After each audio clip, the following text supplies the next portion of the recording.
तो मैंने पिछले वीडियो में आपको आधारभूत समानुपातिकता प्रमेय के बारे में थोड़ा परिचय दिया था। आज मैं इसको सिद्ध करूंगा। तो देखिए एग्जाम में ये क्वेश्चन ऐसे आ सकता है कि आधारभूत समानुपातिकता प्रमेय लिखो और सिद्ध करो, ठीक है। या ऐसे हो सकता है थेल्स प्रमेय लिखो और सिद्ध करो, ठीक। तो आप क्या करेंगे, ये थेल्स का प्रमेय है, पूरा लिखा हुआ है, इसको देखिए पढ़िए। यदि किसी त्रिभुज की एक भुजा के समांतर अन्य दो भुजाओं को भिन्न भिन्न बिंदुओं पर प्रतिच्छेद करने के लिए एक रेखा खींची जाए तो ये भुजा, ये रेखा अन्य दो भुजाओं को एक ही अनुपात में विभाजित हो जाती है। ये जो रेखा है अन्य दो भुजाओं को एक समान अनुपात में विभाजित करती है। यहां करती है, विभाजित करती है, ठीक। इसको समझिए बात को। तो मैं कह रहा था कि अगर ऐसे आएगा आधारभूत समानुपातिकता प्रमेय लिखो और सिद्ध करो, तो ये आपको याद करना पड़ेगा। याद कर लीजिए, कठिन नहीं है।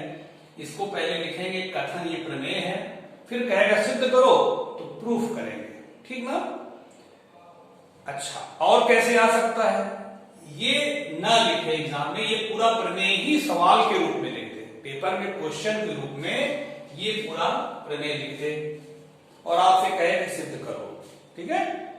तो कोई दिक्कत नहीं, ये लिखा रहेगा, आप प्रूफ चालू कर दीजिएगा। अब देखिए क्या ये कह रहा है, इसको मैं जरा समझा दूं। ये क्या कह रहा है, ये कह रहा है कि कोई त्रिभुज है,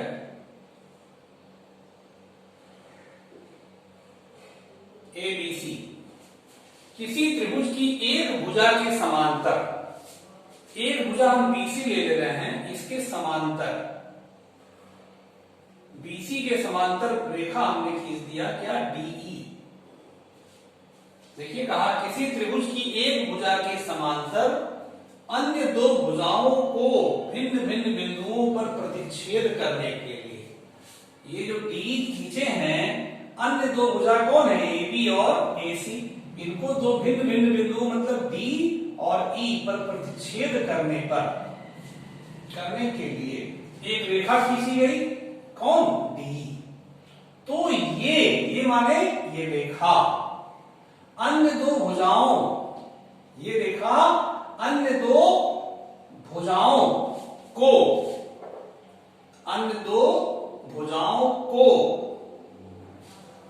एक ही अनुपात में विभाजित करती है। अन्य दो भुजाओं माने कौन, AB को और AC को एक ही अनुपात माने समान अनुपात में विभाजित करती है। मतलब AB और DB का अनुपात बराबर AE और EC का अनुपात।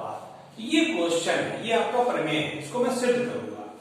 इसको सिद्ध करने के लिए आपको कुछ चीजें और एक्स्ट्रा जाननी पड़ेगी, तो मैं पहले उसको समझा दे रहा हूं, क्या क्या चीज आपकी इसमें मदद करेगी। देखिए जैसे एक ट्रायंगल है, मैं आपको प्रमेय नहीं बता रहा हूं, प्रमेय में जो आपको हेल्प करेगा वो बता रहा हूं। ये ट्रायंगल मान लीजिए, इसका क्षेत्रफल निकालना हो, एक लंब मान लीजिए हमने डाल दिया, मान लीजिए ऐसे है, तो लंब क्या, AD डाल दिया, तो त्रिभुज ABC का क्षेत्रफल क्या होगा, का क्षेत्रफल लंब माने AD और आधार क्या है, BC बाई 2, ये हो गया। लेकिन अगर त्रिभुज ऐसे है, मान लीजिए ऐसे त्रिभुज है, ऐसे, तो लंब इसमें कहां पड़ेगा, लंब ये मानिए बाहर पड़ा हुआ है, त्रिभुज ABCE है ना, ये लंब है, मान लीजिए लंब कौन पड़ गया, BD, और त्रिभुज ACB माने ABC का क्षेत्रफल निकालना है, त्रिभुज ABC का क्षेत्रफल निकालना है, मान लीजिए ABC का क्षेत्रफल निकालना है, तो लंब बाहर पड़ा हुआ है, तो क्या होगा, ये लंब का मतलब त्रिभुज की ऊंचाई, लंब का वास्तव में मतलब ये होता है त्रिभुज कितना ऊंचा है। तो त्रिभुज की ऊंचाई लंब हो गया, लंब, और आधार कौन लेंगे, आधार यही लेंगे क्योंकि क्षेत्रफल तो हम त्रिभुज एबीसी का ही निकाल रहे हैं ना, तो आधार एसी होगा, है कि नहीं। लंब बीडी हो गया, ये त्रिभुज की ऊंचाई हो गई, तो आधार एसी बटा 2। तो ये प्रयोग इस तरह का इसमें आपको मिलेगा कि इस प्रकार से त्रिभुज मिलेगा। तो लंब आप देखेंगे, लंब बाहर भी पड़ता है, त्रिभुज के बाहर भी लंब डाला जा सकता है। अगर त्रिभुज तिरछा होगा तो लंब बाहर डालते तो त्रिभुज की ऊंचाई हो गई। इस तरीके से एक चीज और जानिए क्या प्रयोग होगा। इस प्रमेय को सिद्ध करने के लिए जो बातें प्रयोग में आएंगी वो मैं पहले बता रहा हूं। देखिए, जैसे मान लीजिए दो समांतर रेखाएं हैं, जैसे मान लीजिए दो समांतर रेखाएं हैं पी क्यू आर एस। इन समांतर रेखाओं को ऐसे मिला दीजिए, ठीक है।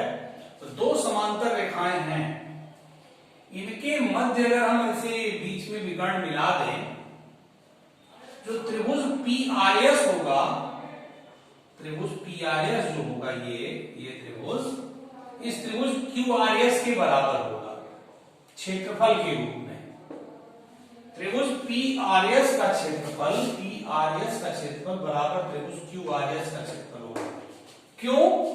क्योंकि दो समांतर रेखाएं पी क्यू और आर एस के बीच में ये त्रिभुज हैं और इन दोनों त्रिभुजों का आधार समान है, आर एस है। आर एस देखिए पहले वाले त्रिभुज का भी आधार है और क्यू आर एस का भी आधार है। तो समान आधार और समांतर रेखाओं के बीच बने दो त्रिभुज का क्षेत्रफल समान होता है। इस बात का भी हम प्रमेय को सिद्ध करने में प्रयोग करेंगे, ध्यान रखिए, ठीक। चलिए हम प्रमेय सिद्ध करने चलते हैं। मुफ्त देखिए, प्रमेय आप याद कर लीजिएगा, ये उसके बाद सिद्धांत करना सीखिएगा। ऐसे चित्र किनारे बना लीजिए। तो मैं सिद्ध करने में पहले सबसे पहले क्या लिखा जाता है, ज्ञात है। ज्ञात है, क्या ज्ञात है? त्रिभुज एबीसी में, त्रिभुज एबीसी में बीई समांतर, बीई समांतर बीसी ज्ञात है। देखिए बीई समांतर बीसी ज्ञात है, ठीक है। इसमें रचना करनी पड़ेगी थोड़ी। रचना में क्या करते हैं, डॉटेड लाइन में B को E से मिलाते हैं और C को D से मिलाते हैं, ये ठीक है। और एक लंब डालते हैं E से लंब डालते हैं AD पर, ठीक है। इसका नाम आप F रख दीजिए, चलिए। और एक D से लंब डालते हैं किस पर, AE पर, इसका नाम रख दीजिए G। ये लंब है 90 डिग्री है, ये 90 डिग्री है भाई, ध्यान दीजिएगा लंब। तो जो जो रचना में आप किए वो लिखिए। B को E से, B को E से तथा C को D से मिलाया, C को D से मिलाया। रचना डॉटेड लाइन मिलाया था, आप सब जानते हैं। इसके बाद क्या किए हैं, EF लंब डालें AD पर, EF लंब AD तथा तो क्या किए हैं, DG लंब AE, लंब AE खींचा, ठीक है। चलिए उपपत्ति, उपपत्ति हम लोग करें। देखिए उपपत्ति में क्या करेंगे हम लोग, पहले चरण में त्रिभुज ADE, त्रिभुज ADE का क्षेत्रफल निकालेंगे और त्रिभुज BDE का क्षेत्रफल निकालेंगे। त्रिभुज ADE, चित्र में देखिए ध्यान से, त्रिभुज ADE का क्षेत्रफल बटे त्रिभुज BDE का क्षेत्रफल, क्षेत्रफल, दोनों का क्षेत्रफल निकालेंगे। मैं आपको दिखा रहा हूं ADE कहां है, देखिए ADE ये है, इसका क्षेत्रफल क्या होगा देखिए, ये लंब डाले हैं EF, तो लंब हो गया और आधार AD हो गया, तो लंब गुणे आधार बटा 2, तो लंब कितना EF और आधार AD, लंब गुणे आधार बटा 2, पूरे के बटा BDE का क्षेत्रफल देखिए, BDE देखिए ध्यान से, BDE कहां, BDE ये BDE है, इसमें लंब कहां है देखिए, बाहर लंब पड़ा हुआ है, मैं आपको समझा चुका हूं पहले, बाहर लंब पड़ा है, तो BDE का क्षेत्रफल क्या हुआ, ये लंब हो गया EF और आधार कौन लेंगे, BD भर लेंगे, क्योंकि हमको BDE का क्षेत्रफल निकालना, जिस त्रिभुज का क्षेत्रफल निकालना उसी का आधार लेते हैं, और त्रिभुज की ये ऊंचाई हो गई बाहर, ये लंब पड़ा हुआ है, तो क्या हो जाएगा, लंब माने EF और आधार BD, लंब गुणे आधार बटा 2, माने EF गुणे आधार कितना है BD बटा 2, तो ये 2 कट जाएगा, ये 2 कटेगा है ना, और EF कटेगा, क्या बचा AD बटा BD लिखिए चाहे DB लिखिए, ठीक है। एक सिद्ध करना है, देखिए ज्ञात है रचना, इसके बाद एक हेडिंग पढ़ना चाहिए था, रचना के बाद क्या पढ़ना चाहिए था, सिद्ध करना है, सिद्ध करना है, डाल लीजिए हेडिंग, अभी तो आप समझ रहे होंगे, पहले ज्ञात है फिर रचना फिर सिद्ध करना है। सिद्ध क्या करना मैं यहां नोट कर ले रहा हूं, सिद्ध करना देखिए क्या कह रहा है, अन्य दो भुजाओं को एक ही अनुपात में विभाजित करती है, तो एक ही अनुपात माने AD बटा DB ये ज्ञात करना है, AD बटा DB बराबर AE बटा EC, ये आपको ज्ञात करना, सिद्ध करना है। तो पहले हेडिंग रहेगा ज्ञात है, फिर रचना, फिर सिद्ध करना है, ये हेडिंग रहेगा, तब उसके बाद आपकी हेडिंग रहेगी उत्पत्ति। उत्पत्ति में क्या करना है, पहले ADE का क्षेत्रफल निकालिए, इससे ये, फिर BDE का क्षेत्रफल निकालिए, लंब गुणे आधार बटा 2, ये 2 कट गया, EF और BEF कट गया, ये दोनों आ गया AD बटा BD, ठीक है। देखिए त्रिभुज ADE के क्षेत्रफल को 60 कट में ऐसे लिख सकते हैं, एरिया का 60 AR, त्रिभुज ADE, ये 9th में से आप लिखते थे, इसका मतलब क्या, त्रिभुज ADE का क्षेत्रफल बटा एरिया ऑफ त्रिभुज BDE, ठीक है। अब ये आपका हो गया समीकरण नंबर 1। चलिए अब हम चलते हैं इस साइड में, इधर की साइड में, अब हम निकालेंगे फिर त्रिभुज ADE का क्षेत्रफल और त्रिभुज CDE का क्षेत्रफल। देखिएगा यहां पे करें, त्रिभुज ADE का क्षेत्रफल ऐसे लिखें, एरिया लिखें, जैसे अभी आपको समझाया ना, एरिया ऑफ ट्रायंगल ADE और area of triangle CDE is equal to, अब देखिए अब ADE का जो क्षेत्रफल निकालेंगे हम इस लंब से निकालेंगे, ये लंब DG है और आधार AE होगा, तो लंब गुणे आधार AE बटा 2, लंब क्या DG गुणे आधार AE बटा 2, पूरे के बटा, CDE का क्षेत्रफल देखिए, CDE ये है CDE, इसका क्षेत्रफल लंब बाहर पड़ा है DG और आधार होगा CE, ये लंब हो गया और आधार C होगा, क्योंकि देखिए क्षेत्रफल हमको DCE का निकालना है ना, जिसका क्षेत्रफल निकालना होता है उसी का आधार लेते हैं, ये मैं पहले ही बताया हूं, तो आधार C होगा, लंब यहां पड़ा होगा बाहर, तो लंब क्या होगा DG और आधार CE या EC बोल दीजिए, DG गुणे EC, बटा 2। तो ये 2 2 कटेगा और डीजी डीजी कटेगा, क्या आ गया एई बटा EC, area of triangle ADE upon area of triangle CDE. Equation number 2 ये हो गया। अब देखिए ध्यान से, इसको नोट कर लीजिएगा अच्छे से।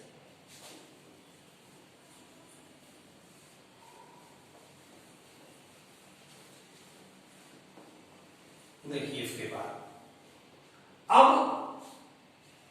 आप देखिए, मैं जो बताया था कि दो समांतर रेखाओं के बीच, दो समांतर रेखाएं कौन है, बीसी और डीई, ये दिया है। इसके बीच ये दो ट्रायंगल बन रहे हैं, कौन कौन, बीडीई और सीडीई। ये दोनों ट्रायंगल आपस में बराबर होंगे। आप लिखेंगे त्रिभुज बीडीई, चूंकि त्रिभुज बीडीई तथा त्रिभुज, इसके बाद यहां लिखना है, तथा त्रिभुज सीडीई, देखिए त्रिभुज बीडीई और सीडीई है ना, एक ही आधार, कौन सा आधार है, डीई, एवं दो समांतर रेखाओं, दो समांतर रेखाओं कौन कौन, बीसी तथा डीई के बीच स्थित दो त्रिभुज हैं, दो त्रिभुज हैं।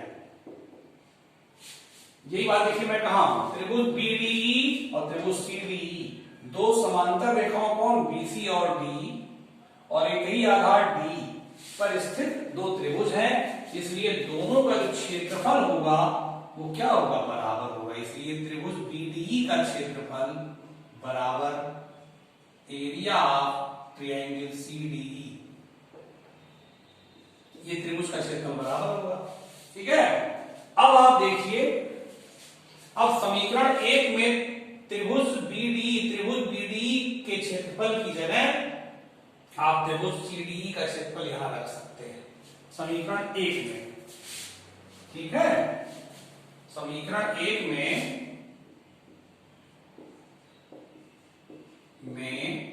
एरिया ऑफ त्रिभुज बीडीई की जगह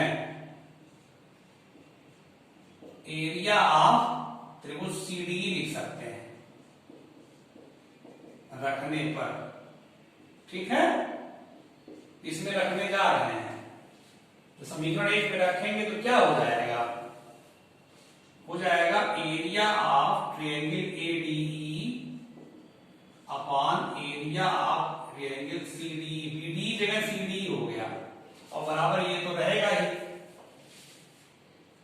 एडी अपॉन बीडी, बीडी लिखिए चाहे डीबी लिखिए, कोई दिक्कत नहीं है। समीकरण नंबर 3 हो गया। जैसे नोट करते जाइएगा समीकरण 1, फिर ये समीकरण 2, उसके बाद ऐसे नोट करते हुए चले गए, फिर ये लाइन लिखिएगा, और उसके बाद समीकरण 1 में त्रिभुज बीडीई की जगह त्रिभुज सीडीई रख दीजिएगा, तो एक नया इक्वेशन बन गया, समीकरण नंबर 3। अब समीकरण 2 और 3 देखिए ध्यान से आप, समीकरण 2 और 3 देखिए, तो इस पक्ष को देखिए जरा, ये एकदम इक्वल है कि नहीं, एकदम समान है, तो आप कह सकते हैं समीकरण 2 तथा 3 से क्या कह सकते हैं, एडी बटा डीबी बराबर एई बटा ईसी। जब ये वाला पक्ष बराबर है तो ये वाला पक्ष भी बराबर होगा, एडी बटा डीबी बराबर एई बटा ईसी। बात समझ में आई? यही चीज देखिए सिद्ध करना था, यहां सिद्ध करने वाला आप पहले से नोट कर लेंगे, देखें आप, देखिए यही सिद्ध करना था, एडी बटा डीबी बराबर एई बटा ईसी। तो इस ठोस प्रमेय को आप अच्छे से पिछले वीडियो में समझे थे, यहां मैं सिद्ध किया। सिद्ध करना बहुत आसान है। त्रिभुज आप बना लिए, डी समांतर बीसी ज्ञात है, रचना क्या किए हैं, बी को ई से मिलाए हैं, सी को डी से मिलाए हैं, उसके बाद ई से ई एफ लंब डाले हैं एडी पर और डी से डीजी लंब डाले हैं एई पर, लंब डाल दिए। इसके बाद हम सिद्ध करने चले हैं। सिद्ध करने में एक बार हमने त्रिभुज एडी का क्षेत्रफल और बीडी का क्षेत्रफल इधर से निकाला है और दूसरी बार फिर एडी का क्षेत्रफल और सीडी का क्षेत्रफल इधर से निकाला है। दो समीकरण बन गए। उसके बाद हमने कहा भाई देखिए बीसी और डी समांतर हैं और डी एक ही आधार पर ये दो त्रिभुज बन रहे हैं, बीडीई और सीडीई, ये दोनों त्रिभुज आपस में बराबर हैं। इस बात पर हमने दो समीकरण तैयार कर लिया, दोनों समीकरण का एलएचएस बराबर हो गया, इसलिए आरएचएस भी बराबर है। तो ये आ गया। तो कहने का मतलब थेल्स का प्रमेय जहां भी सवाल में यूज होगा वो इस तरह से यूज होगा कि अगर कोई त्रिभुज है, अब थेल्स प्रमेय का थोड़ा विस्तार अभी सिद्ध हो गया, यहां पे आप लिख सकते हैं हेंस प्रूव्ड। बस ये एग्जाम में आएगा, फुल नंबर में आएगा, इतना आप ऐसे प्रूव करेंगे। ठीक है, अब इसको जरा इसका विस्तार समझिए, इसको मिटा रहे हैं।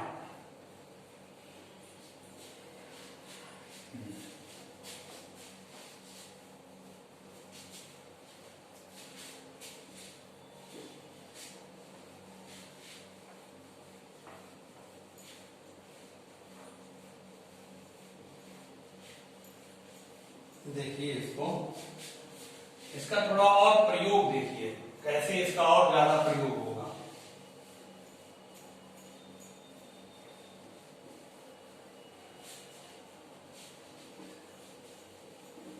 देखो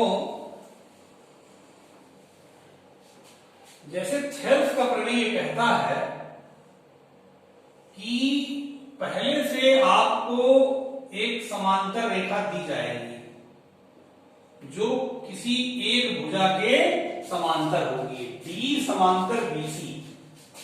इसको भी नोट में आप नोट करेंगे, हम आपको थेल्स प्रमेय का थोड़ा विस्तार बता रहा हूं। सिद्ध तो कर ले गए आप, लेकिन उसका विस्तार समझिए, और भी कुछ रिजल्ट आपको मिलेंगे।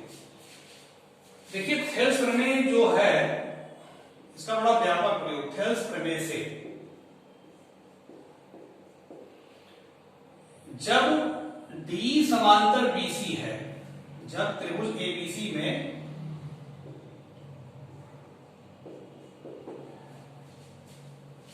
डी समांतर बीसी है, तब निश्चित रूप से एडी बटा डीबी बराबर एडी बटा डीबी बराबर एई बटा ईसी होगा। ये आपने सिद्ध किया है अभी अभी जस्ट। अब देखिए इसका क्या और विस्तार हो सकता है। अगर कोई इसको इस तरह से लिखना चाहे, डीबी बटा एडी, डीबी बटा एडी, और ये भी पलट दे ईसी बटा एई, तो ये भी सही है। ठीक है, मतलब जो आप जिस तरह से उधर लिखेंगे उसी तरह से इधर लिखेंगे। अब देखिए इसमें दोनों पक्षों में एक जोड़ दीजिए, इसमें दोनों पक्षों में हम एक जोड़ दें, इसमें दोनों पक्षों में समान क्रिया कर सकते हैं ना, एक जोड़ दिए इसके दोनों पक्षों। इसमें डीबी हो गया लघुत्तम,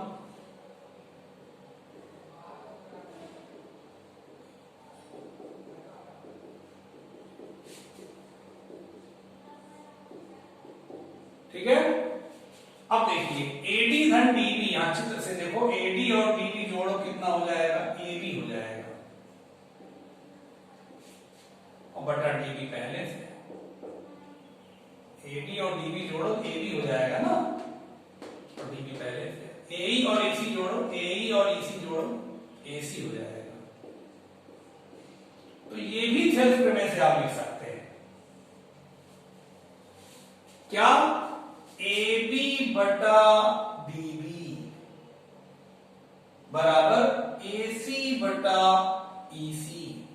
मतलब जो व्यवहार आप इधर में करेंगे वही व्यवहार इधर भी कर सकते हैं, अगर D समांतर BC है। शर्त यह है कि ये रेखा की एक भुजा के समांतर होनी चाहिए। अब देखिए, इसमें अगर दोनों पक्षों में एक जोड़ दें हम, इसमें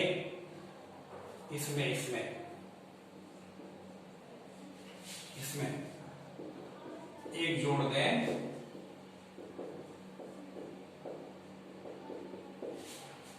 एडी लघुत्तम ले लीजिए, डीबी धन एडी बराबर एई लघुत्तम हो गया ईसी प्लस एई। तो डीबी धन एडी जोड़िए, डीबी धन एडी क्या हो जाएगा, एबी। ये हो गया आपका एबी, ऊपर एबी हो गया और एडी। देखो डीबी और एडी जोड़ो, डीबी और एडी जोड़ो तो एबी हो जाएगा ना, बटा एडी बराबर ये ईसी और एई जोड़ो, एसी हो गया बटा एई। ये भी लिख सकते हैं आप थेल्स प्रमेय से, जरूरत पड़ने पर, सवाल की आवश्यकता के अनुसार। देखिए ऐसे लिख सकते हैं। तो कहने का मतलब ये है कि आप AD बटा DB AE बटा EC तो लिख ही सकते हैं। आप चाहें तो AD बटा AB AE बटा EAC बराबर लिख सकते हैं, या DB बटा AB EC बटा AC लिख सकते हैं। मतलब जो व्यवहार इधर करेंगे वही व्यवहार उधर आपको करना पड़ेगा। एक चीज और समझिए इसमें,